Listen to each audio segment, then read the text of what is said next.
Hello and welcome back to Shakesyear. We are working on a Yorkshire tragedy and we're in scene 10 and we're going to get to hear from the husband again today. Now, whoa, we had a lot that we caught up on yesterday because there was a whole series of scenes that had no monologues in them. But what happened is the husband became so afraid of his children potentially becoming beggars once he found out that his brother had been thrown in jail for his own debts, that he ran around and killed two of his kids, beat up his wife, beat up the maid, beat up a servant, was finally caught by the master of the university, because that's part of his job, and was brought back to sort of face trial. And in scene 10, he's being taken to the trial, but happens to walk past or be taken past his home, and the wife comes out to talk to him, and he's actually penitent with her. When he was first captured, he said that his one regret was that he hadn't killed the third kid too. But when he sees his wife, he does acknowledge that what he did was bad and rash, and that he probably shouldn't have hurt her and the kids in that way. And she's very thankful that he is repentant like that. And then they bring out the bodies of the two dead children, and he's like, "What's that?" And she's like, "These were our kids." And he says, "Here's weight enough to make a heartstring crack. Oh, were it lawful that your pretty souls might look from heaven into your Father's eyes, then should you see the penitent glasses melt, and both your murders shoot upon my cheeks.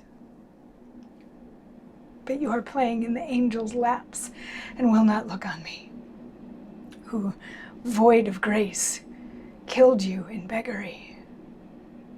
Oh, that I might my wishes now attain. I should then wish you living were again. Though I did beg with you, which thing I feared. Oh, 'twas the enemy mine eyes so bleared. Oh, would you could pray heaven me to forgive, that will unto my end repentant live." So he's saying goodbye to his kids and asking forgiveness of his kids, asking that they look down on him from heaven and forgive him for what he did, because he is truly sorry for it. And the wife is like, "Oh, my sweet husband, my sweet husband." He's like, "Let me just kiss the kids before I go. I've got blood all over my hands, might as well be on my lips too."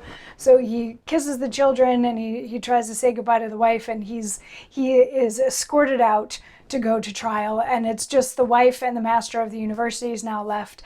And she's like, "Isn't there anything that we can do? Like, the life of my husband is the most precious of all of these lives. Can't it please be spared?" And the master of the university is like, "What a sad state that he's gotten into. We'll have to go to trial like that. And how sad that of the two brothers, one of them is stuck in jail and the other one is now going off to an even worse fate." And that's the end of the play. That's it. That's how it ends. He gets taken off. We don't find out what happens at trial. Historically, this was maybe based on an actual situation where a husband kind of went bonkers and killed a couple of his kids and beat up his family because he was so in debt. And if this play was in fact based on that particular guy he did eventually go to trial, was found guilty, and was sentenced to death by pressing, which sounds super lovely. So if you want to pretend that the husband has been taken off to be pressed, you can do that. But yeah, at the end of the play, we just have a couple of dead kids, a wife who is able to forgive her husband for all of it, a master of the university who was there to run an errand but ended up acting like the cops. And yeah, it's a one act. And it's probably not actually written by Shakespeare. And if it was written by Shakespeare, it might have been a one act from way, way, way early in his career, before he developed any sort of actual sensibilities about poetry, about writing, about plot lines, about character development, any of that kind of stuff. Because if we look back at the play, the only characters in it who really have names are the servants in the first scene. Everybody else is just known by their title or the generic term of husband and wife. And maybe that's supposed to be allegorical, that these could be anybody that this is happening to.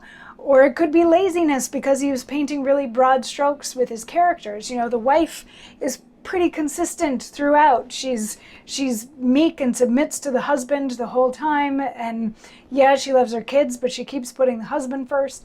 And the husband goes from one extreme of caricature, being the, you know, gruff, gambling drunkard who beats his wife, to the other extreme of, oh, my children, let me bathe in your blood to ask for forgiveness, at the other end of it. And, you know, the master of the university is just sort of like the straight compass through the whole thing. So it's just, none of the characters get particularly deep. I mean, if you're ever involved in a production of this and you wanted to dig in deeper and give them more backstory, more relationship, more, you know, the secret stuff that actors know that the audience doesn't necessarily, but it makes it more enjoyable for the audience to watch, have at it and give these characters as much as you want to, because there's not a lot there necessarily to work with, and there's not a lot of nuance.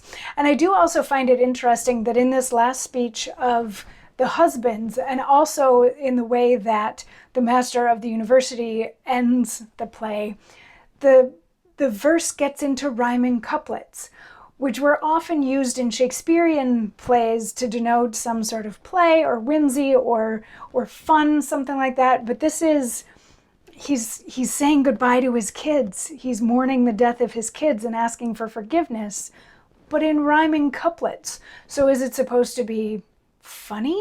Is it supposed to be lighthearted? Is he supposed to not actually be asking for forgiveness?